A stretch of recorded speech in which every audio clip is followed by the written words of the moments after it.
दिल्लीमध्ये शिवसेनेची dinner diplomacy. Prataprao जाधवांच्या डिनरला ठाकरेंचे Nagesh Ashtikar, Sanjay Deshmukh उपस्थित. ऑपरेशन टायगरची चर्चा. छत्रपती संभाजीनगरात शिवसेना उद्धव बाळासाहेब ठाकरे पक्षामध्ये फूट. व्हीप बजावल्यानंतरही कृष्णा डोणगावकर निवडणूक लढवण्यावर ठाम. डोणगावकरांनी घेतली भुमरेंची भेट. मतदानासाठी भुमरेंना आवाहन. भविष्यात राष्ट्रवादी आणि शिंदेंची शिवसेना भाजपमध्ये विलीन होईल. शिवसेना खासदार संजय राऊत यांचा मोठा दावा. विलिनीकरणाशिवाय दुसरा पर्यायच नसल्याचं मत.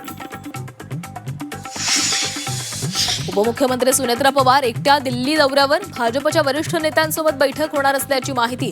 मोदी शहांसोबत बैठक नाही. सुनेत्रा पवारांची अनौपचारिक गप्पांमध्ये माहिती.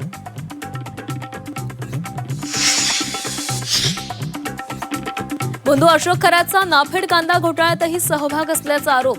श्री व्यंकटेश फार्मर प्रोड्युसर कंपनीमार्फत कांदा खरेदी विक्री. शेतकऱ्यांची आर्थिक फसवणूक झाल्याची माहिती. संपूर्ण प्रकरणाची एसआयटी चौकशी करण्याची मागणी. अशोक खरातकडून अंधश्रद्धेच्या नावाखाली जमीन हडपल्याचा प्रकार.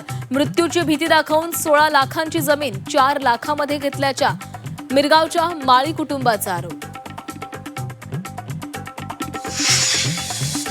मंत्रालयात प्रवेशातील डीजी ॲपचे 10,000 कार्ड गहाळ झाल्याची माहिती. कार्ड परत न करणाऱ्यांशी संपर्क साधण्याचा प्रयत्न. जुने कार्ड दिल्यानंतरच पुन्हा मंत्रालयामध्ये प्रवेश मिळणार. गोकुळ दूध संघाची होणार चौकशी. गोकुळची मतदार नोंदणी वादाच्या भोवऱ्यामध्ये. मतदार यादीतील तब्बल 1108 संस्थांवर आक्षेप.